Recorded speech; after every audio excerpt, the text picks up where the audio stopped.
so what I'm doing now, and I'm super excited about now, is working with the female founders to help them realize the wealth that's in their businesses. When Mm. you're a service-based business and you're selling your time, you might not realize that there are real assets there. Welcome to Diversity Dish, where we're dishing on everything diversity, equity, inclusion, and justice related. My name is Sedruola Maruska, and we're bridging the gap between what needs to be said and what needs to be heard. Those individual experiences that are often ignored or simply dismissed. Sometimes I'm dining alone, sometimes I'm dining with friends, and sometimes I'm dining a la carte. No matter how I'm dining, it promises to be delicious. Let's dig in.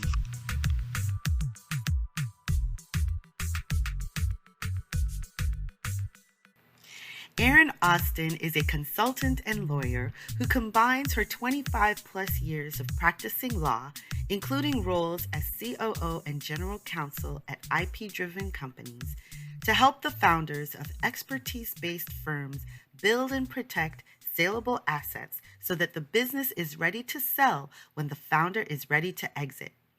Erin's special talent is finding the Rembrandt in the attic, that hidden or overlooked asset that can be leveraged for maximum value.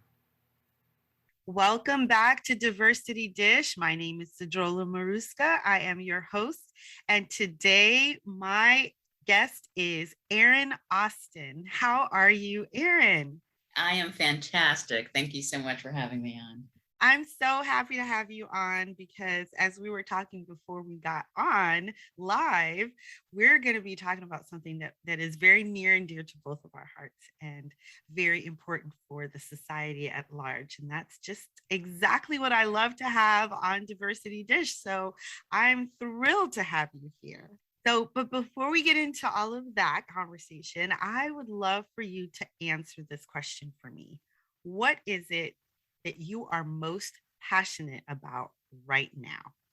Uh, I am most passionate about creating an economy that works for all of us. If there is one thing that the last, I guess, 6 years has told us, if we didn't know before, and some of us didn't, is the outsized influence that economic factors and wealth have on our democracy. And full participation in our democracy, frankly, requires a measure of economic prosperity. So spreading that around is what I'm very passionate about. Absolutely. And when you say that there needs to be a certain amount of economic prosperity when we're talking about engaging in our democratic process, what do you mean by that exactly? I would love for you to kind of spell that out for our listeners. It goes everywhere from, let's say, at the most basic level of having time to vote. I mean, at the end of the day, I have done voter protection at every single election for the last 20 something years. And I've done it in suburban areas, I've done it in rural areas, I've done it in urban areas. And I will tell you that there is a difference in the ability to participate depending on where you live. It's not, we don't all have the same voting rights. And so I happen to live in a place where I get to walk in and vote in 5 minutes. I have worked at polling places where people waited in line for 3 hours to vote. And so so from there, from just being able to vote, depends on where you live and what access you have, to who listens to, who in power listens to what you have to say. So all the way to the top about who has access to people in power. So there literally isn't any part of the way we experience democracy that isn't influenced by our economic status. Right. There isn't a part that is not influenced by economic status. That is so true. So it always blows my mind, like when I hear people say, well, I really don't want to make a lot of money, but I want to affect change. And I think to myself, I'm like, well, affecting change means being able to invest in those things that are most important to you, correct? So how can you think that you're just barely getting by and you're going to be able to affect great change? Right. That is kind of the question. Yeah, I mean, everywhere from, being able to volunteer your time, what you can do for your family. One of the biggest impacts that we have is just inside of our homes, right? And what can we give to our family? How do we help them level up? So the next generation has things that perhaps we didn't have, that they have opportunities that we didn't have, that they can bypass some of the struggles and some of the obstacles. And so these are all ways that we can make impact. It's not just about, changing, society at large. It could be just about changing the trajectory of one person who is in your immediate orbit. So yeah, I hope that people don't, I think that there may be kind of a stigma is a weird way to put it, but maybe a stigma about wanting to make money, like that somehow it's greedy and it's dirty, because we have these negative associations with people who abuse their power. Right. Obviously in the news as we record this, the issues with Facebook are all over the place. And so people may think, there's some people who think capitalism is evil. But at the end of the day, having resources is the only way we can really kind of influence our immediate world and the greater world. Right. Looking around and saying this needs to happen and understanding that in order for this thing that you think needs to happen, there needs to be some investment in that thing that needs to happen in order to make change. So when, kind of circling back a little bit, when you're talking about access for voting and voting rights and how voting rights are not equal across all neighborhoods, and then people wondering why so many people are anxious or angry about the added restrictions that are being put on voting rights. It's because, of course, voting rights are not equal in all communities. Some people have to drive hours to get to their polling place, only to stand for another few hours, and they don't have the jobs that allow them to do that sort of thing, right? Right. And it can be a deterrent. I recall, and I'm pretty sure it was the first Obama election. I could be wrong, could have been the second one, but I was doing voter protection at a precinct that was a majority Black precinct, but like so many, especially in Virginia, the polling places are controlled by Republicans. I don't know how they managed it, but they've managed this. So interesting. And they only had, again, I had a polling place where I live in kind of a rural area where we had the ballots that you kind of filled in the little circles and then you ran it through a machine. So it took like 10 seconds, like 20 people could vote at a time. And at this polling place where I was volunteering, they had the electronic ones. They had, only had two machines. So only two people could vote at a time. And so, and they had these lines, and people, by the time they got in, they would say to me, because there'd be, these white people at the little thing, and then I was there, and they're like, I know what they're trying to do. I was going to stay in this line no matter what I had to do. I was going to vote. But think about the sacrifice they had to make to cast that vote. They had to miss a day of work to cast that vote, and that should never happen. Right. And it could possibly very well have been a day of pay, a full day of pay, because they didn't have those hours to be able to go and stand in that line, but they still sacrificed it. We often like to talk about the sacrifices that people made back in the day, in the 60s or the 50s, as if it were that far away. But we talk about that without realizing that even today, every time we go to vote, people are making sacrifices in order to have their voices heard. And people are still going, well, my voice doesn't matter. So then they don't vote. And now the burden is on those who actually do go out and make those sacrifices to vote. Yeah, and it is hard. It's hard for me to ask someone to miss a day of work. I mean, that's to be unfair of me. But, so that's why it's so important to, not just, one of the things I like to, I devote my time to is protecting voting rights, but with, increasing the economic prosperity of people, you give them choices, right? Right. And not just with, voting, but, the ability to go to work, to go to school, to, have access to healthcare. I mean, it just, the way things operate in this country, it's kind of crazy that, you need to have a degree of wealth just to get health care, which should just be a basic right. So, yes, it's, I know that's what I'm here to do. Get you started. You rile me up. We're supposed to get started. I mean, it's the truth. It is so true, right? And I say to people all the time, especially being an equity and inclusion consultant and coach, I say, this disparity, which is born of racism, is woven into the fabric, which means there is not one string that you can pull that will not take you to a place where you're going to run into the racism or the disparities or the oppression that takes place within this country. Right. Not Absolutely. one. Yeah.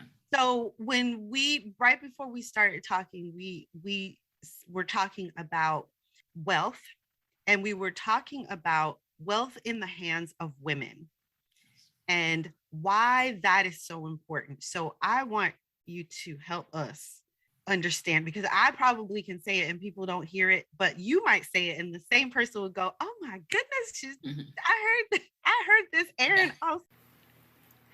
Hi, my name is Sedruola Maruska, and I'm a leadership coach.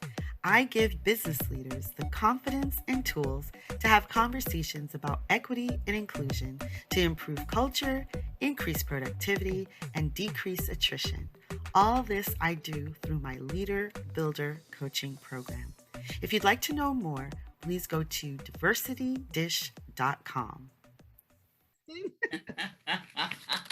Well, I'll say, I think I thought it intuitively, but then I, did the research, and the research does show that women give more, they give more often, and they give a larger percentage of what they have. And so even though men make more, we know that there's an income disparity as well as wealth disparity. The greater percentage of all wealth is given by women than given by men. And so for me, like if I want to, I have these things that I care about that I can use my own income to and my own time to volunteer and to give to contribute to. But if I use what I know to help more women create more wealth, then I'm multiplying, the impact that I'm having. And so, the research shows that, we volunteer more. When we make investment decisions, we care more about that the companies are doing the right thing. Yeah. And we, we were willing to sacrifice on behalf of things that we care about in ways that men don't. And, if I'm knocking men a little bit, but, this is what the research shows. And that's, we're wired differently. At the end of the day, we are wired a little bit differently. And so that nurturing piece in us extends to the way we handle our wealth. Yes, absolutely. And I know that to be true as well. But I also know, and like you touched upon, you said that we may make less than men, but we still, a greater portion of what we make, we do put back out there. And we're not just talking about donations. We're not just talking about, investing in outside projects. We're even talking about in the home. Yeah. Taking care of our parents, taking care of, siblings. I mean, all that. I mean, we do that in ways, in greater numbers and greater dollars than men do. Yes. Yeah. And, if I think about my own house or my own household, my husband will be more inclined. He'll do groceries. He'll be more inclined to buy the kids stuff that is not necessarily pertinent to our survival. He's Where the fun parent is what you're saying. right. I'm like, you can't go shopping with daddy anymore. Whereas I'm often thinking about what it is that we need. Okay, we need toilet paper, we need paper towels, we need more sheets, we need more Mhm, towels, we need more mhm, pots, pans, we need, there are things that we need mhm, within the household that kind of keep things going, but that aren't, mhm, sexy or fun or mhm, fancy or what have you, but they're just things that are necessary. And there are times when of course, he'll pick up toilet paper, he'll pick up paper towels, but there are times when I'll come home with towels, and he'll be like, "Why do we need more towels?" Well, why don't you go smell the ones that we have, and we'll see how we win. It's amazing how they just don't notice these things. Right?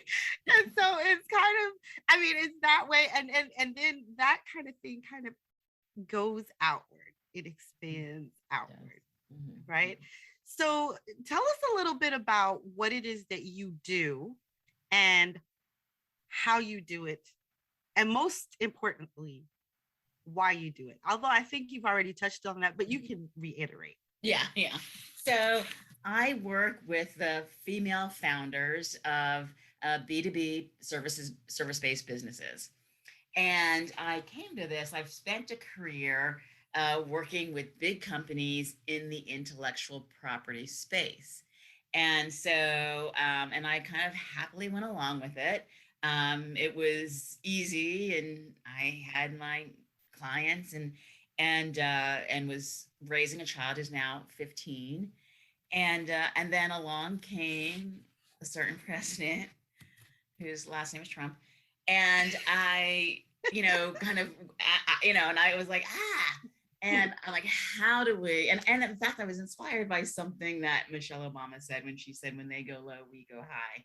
Mm-hmm. And I'm like, well, how can I go high? Like, how can I stop just using what I know just to make rich people richer? But it was a real challenge for me. I mean, we know that it's now been, 4 years, 5 years for me to figure out how to use my big company experience to help a broader number of people. And during that journey, I was advised, well, maybe, you don't earn a living that way. You earn a living the way you always have earned a living, and then you continue to give and continue to volunteer, and you still Mm-hmm. make your impact that you want to make.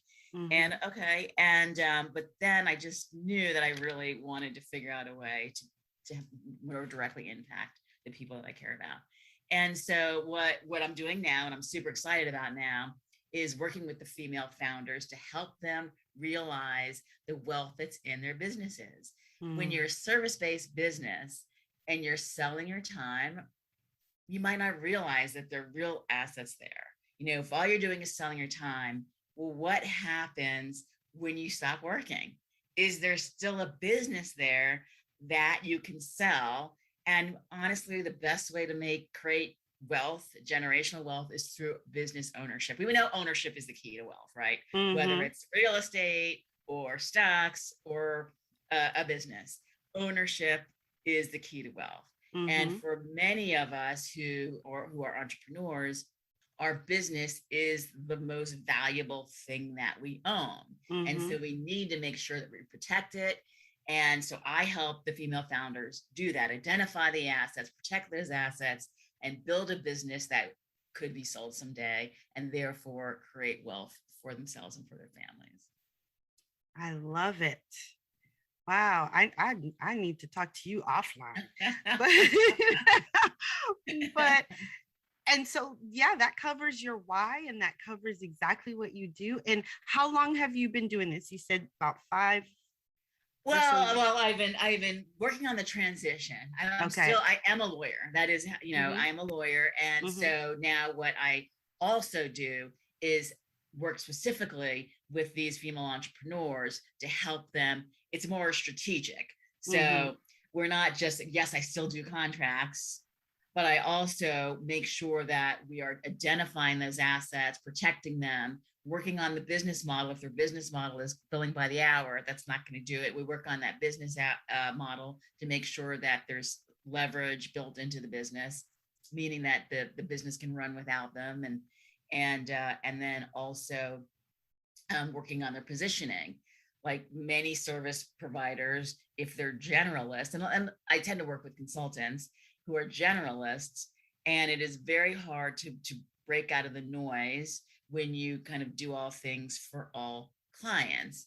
And Right. so, and your positioning, a strong positioning, is actually a valuable asset and something that a buyer would be interested in. If you are like the go-to person in, whatever field you're in, and you got to make, and you just got to find that niche so that you're the number one person. Like, where is it? It's not, Right. I'm a graphic designer. It's not, I'm a graphic designer for websites. It's not, I'm a graphic, it's maybe it's like, I'm a graphic designer for, tailors. I don't know, whatever. So get Right. wherever it is, you get to that spot where you are the go-to person. And so that's what we work on as well. Right. And developing frameworks, like a lot of the stuff that we do, it's in our brain, we can do it, we know it, but we haven't like formalized it in a way that we can teach other people to do it, that we could delegate it, that we could create products from it. And so these are all things that we work on to make sure that we're building assets into the business. When you engage with someone, what is the main thing that you find that is holding them, keeping them back from being able to do all those things that you said? So do they embrace it right away, or do they go, well, and what are some of those things that are the well parts? Well, one of them is that they never thought about selling their business at all. They never, well, either they never thought about it because they didn't think it was possible that service-based businesses don't get acquired, or they started it as a passion and they couldn't possibly sell their baby, right? Right. Or I'm not even thinking about retirement because they equate selling your business with retirement. Right. And so, just starting with the last one, exiting your business does not mean retirement. It just means next chapter. Right. So it could be. And so, whatever that next chapter is, if you have sold a business and then have the funds from that, then you have a well-funded next chapter as opposed to starting from scratch. Mm-hmm. And when let's talk about, it's my baby, I could never sell it. Well, one way or another, we all are going to exit our businesses, Right. period, right? And so if we develop a business that can continue without us, we then, the purpose or the passion continues, right? So if you have employees that you love, doing work that you love for clients that you love, if you have a business that can be sold when it's time for you to exit, then you know that those employees will continue to be taken care of, and that important work will continue to be done, and those clients will continue to be taken care of. And so thinking about your exit is kind of, the way when we prepare our children to leave the nest, we should also prepare our business to leave the nest as well. Mm-hmm. And the first one was, not thinking that businesses can even, service-based business can't be sold. Here's the thing. They are harder to sell than a products business. And the reason they're harder to sell is because people are not building assets into them. And so if you're not thinking about the asset aspect, then you're right. You will not have a business that can be sold. So, but yes, right. Service-based businesses are acquired. So when you talk about assets, what type of assets are you talking about?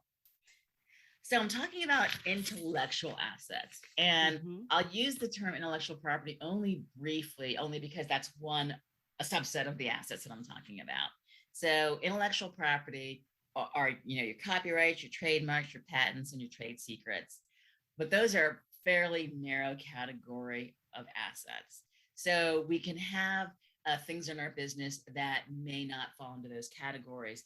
We may have, standard operating procedures. We may have, an email list or community. We may have some, industry insights. If we've been in a business, an area for, 10 years, like, things about the industry that nobody else knows, right. And figuring out how to harness those in a way that could be valuable to a third party are the types of assets that we kind of dig in and see what you got. Right. Things that we really, as you're saying them, I'm thinking to myself, oh, really? Yeah. Because I think people think of assets or the things that they sell to the client. Right. So like But a lot of tangible them, things. Yeah. yeah, and a lot of them in a service-based business, the assets are the way we produce results. Right. So they're internal assets. Right. Let's call them internal assets. The framework that we use, the resources that we use, the library that we have, the framework that we have. Those are all assets. Yeah. Wow. Okay. So a lot of women, as you said that you work with women are sitting on assets that they have no idea that they're sitting on. And they probably should take a look at these assets, because if they do want to affect change in this world, they need to have that income flow in order to make the change that they want to make. I mean, one thing I like to say is, the things that you do that would create value in the event of a sale are the same things that will create value for you while you're still operating your business. So while you're operating your business, identifying and leveraging these assets will help you create scale in your business, meaning increased profitability.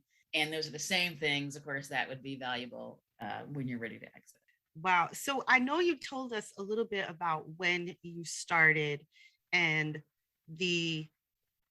I think maybe I missed the part where what the catalyst was. Like, what was it that you just said, you know what? I really need to go and just do this thing.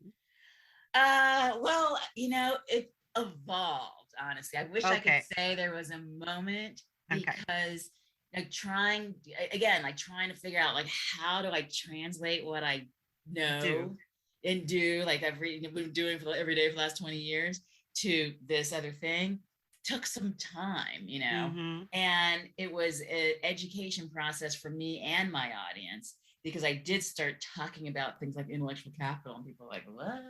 And so I'm like, okay, let me start talking about, and until I started talking about assets, and then because everyone gets assets and everyone knows they want assets, and that they know that they're the key to, value creation.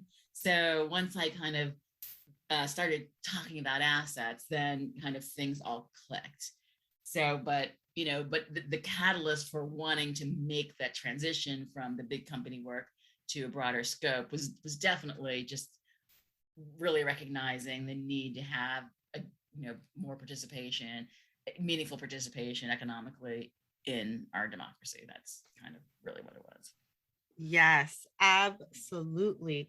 Well, I completely agree with you when it comes to figuring out what your assets are, doing what you need to do, and and getting that out there, making the money so that you can make the change in this world that you want to make. What do you say to people, or what can anyone say to someone who says, I don't want to make a lot of money because they have what you described before? If we kind of roll back, they have these stigmas that are attached to money, and it can come from a lot of different places, right? That stigma that gets stuck in the brain. So what do you say to those people? Well, I mean, I would ask them to think about, like, what's the world that you would like to see, and how could money help you achieve what you want to see? Whether it's, a park in your neighborhood, or, another assistant at your kid's school, or helping to get rid of, kind of some environmental pollution in, your backyard. So all, money is necessary in a capitalist economy. It is. It's all built around that. Everything, how your kids are educated, your healthcare, the state of your roads, I mean, like, the air that you breathe, like, it's all the food that you have access to, it all revolves around money. And it doesn't make you, I mean, I do believe in, measuring the cost of money against the value of life. I mean, quality of life should never come behind money. right? Right. Mm-hmm. So, but to say that I don't want money because you feel that it's an evil somehow, I would encourage you to think about all the good things that you could do. You hear sometimes it's like, oh, money is the root of all evil. I think so many people have grown up with that idea or that thought, Mhm. without having had the backstory to where that Mhm. came from. Mhm. Right, Right. yeah. I Because actually don't know where that comes from. If you I know, don't tell me. I don't I do. I don't either. know. I don't know where it comes from, but it is something that is reiterated Mhm. generation and generation over and Mhm. over. Money is the root of all evil, but how can money be the root of all evil if money is also the thing that you need to do good in this world, right? That's right. And so I often think also to myself that the person that I am, who I am, and the ideas, the things that are passionate, that I'm passionate about right now, are those things going to change instantly the moment that I make a whole lot of money? So Mhm. now I'm going to become something that I am not. And, Mhm. I think people have to also consider that. I think they think I don't want money because I don't want to be like I don't know, quote unquote, those people, or I don't want to Mhm. be that people use money so badly and people take money from other people. And then I think to myself, well, is that the person that you are?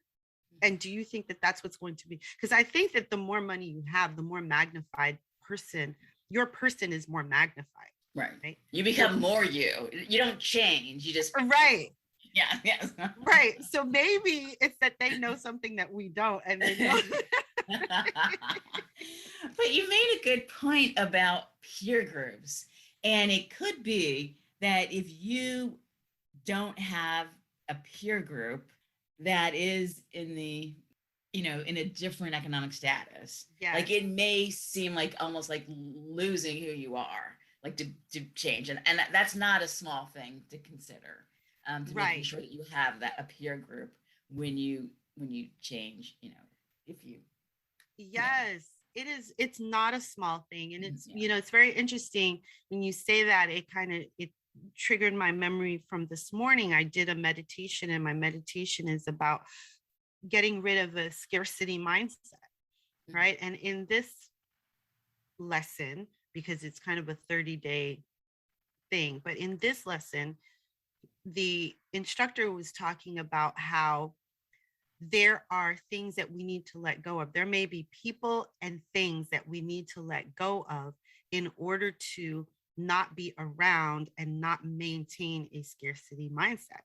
Mhm. And I think that that may be part of that, right? We Yeah. know that if we get to a certain level, we may need to have less contact with some of the people in our lives because we're very aware that they may not be entirely excited for us. Right. They Mhm. may even try to sabotage us, and they may be that the people that we have a weakness for. And so therefore we kind of go back to the ways that we've had before.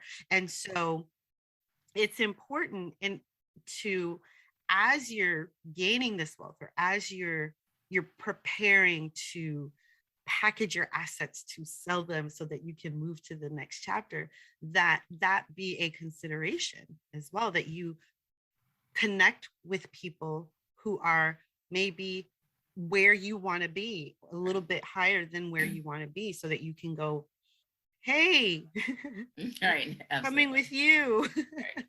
And especially if you're a solopreneur. I am in a number of kind of masterminds or group coaching programs where afterwards there'll be, kind of some sort of, Facebook group or Slack channel or something around the participants.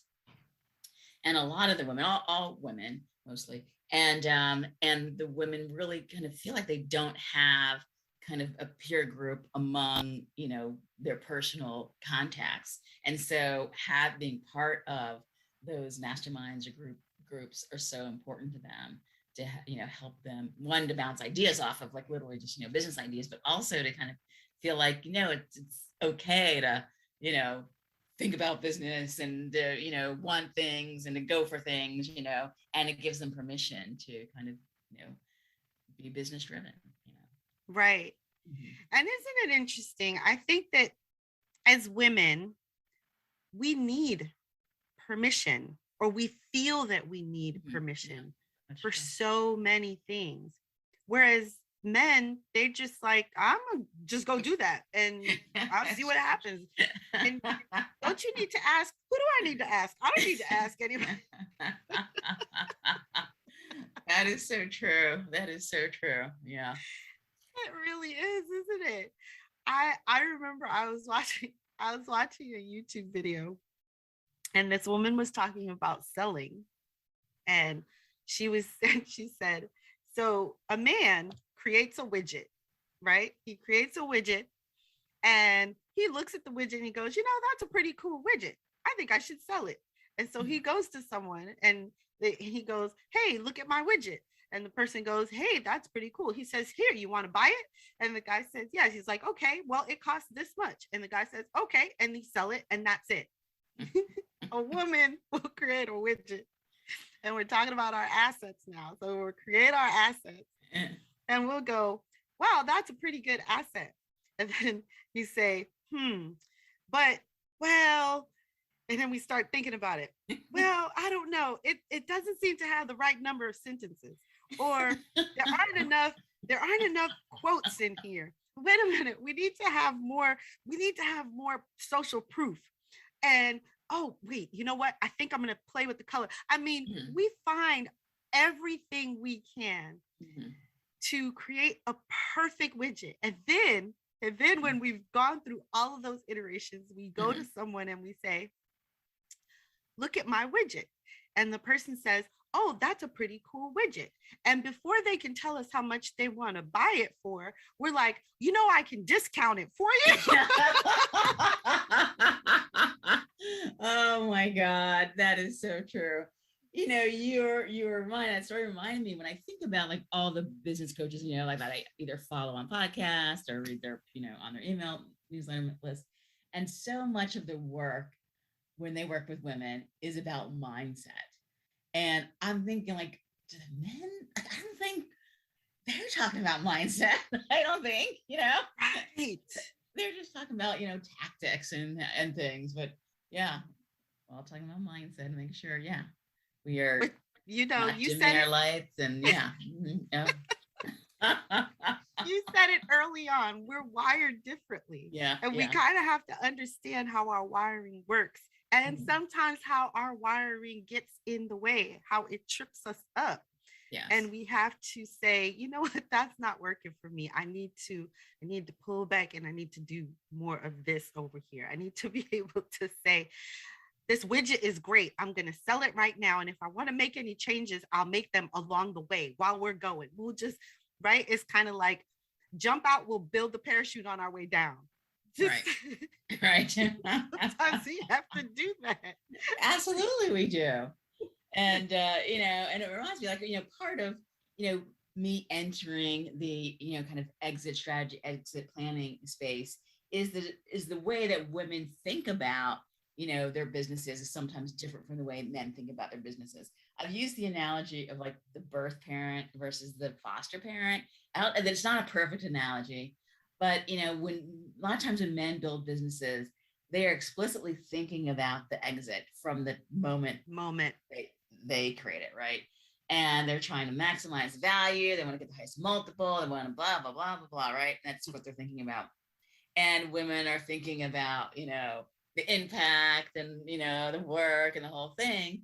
And so, making the, distinction, like even if you're a birth parent and you are in love with your business, like we still need to like go through the phases of growth and preparing to let go, and then having a plan for afterwards and for that empty nest. And when you are ready for that empty nest, when you have an idea of what the next chapter will be, then it becomes a very happy thing, to move on to the next. Versus the foster parent who always knows that the child will be going. So that's I've been leaning into to that analogy in some of the writing that I've been doing lately, because women do, it's a much more emotional experience for women sometimes to let go of their business than it is for men. So addressing that issue. Yeah. I can see so much of what you say, and I can definitely, and I totally understand how your services are needed. You need to shake us up a little bit, be like, look, you have something of value. It's like when you're talking to people. So I'm working on a group coaching program right now where it's geared towards social justice. So my idea is that each one of us, we look at social justice as if it's this huge looming thing that nobody has any way to affect change in. And so we get complacent, we get overwhelmed. But my idea is that each one of us has strengths and we have passions. And like I said before, we have that string that's woven through the whole fabric. So it doesn't matter where your passion lies. There is a place for social justice work within your passion. Absolutely. And it's all about getting people to understand the power that they hold singularly. It goes back to when we're talking about the voting. People will sacrifice to do this because they know that they do have power, and other people will say, I don't have any power. I'm not gonna bother with that. It's just a matter of understanding what power you have. And so it's the same also with the service-based business. It's understanding that thing that you do naturally and that you take for granted, other people do not do as naturally as you do. And they could really use your help or your insight or your direction in that thing. So what is that thing, right? What is it that you do that no one else can do like you? Absolutely. Yeah. And even, I mean, one is absolutely your expertise, but just from an kind of administrative point of view, if social justice is your aim, think about the benefits that you can provide to your employees. Like you're creating jobs.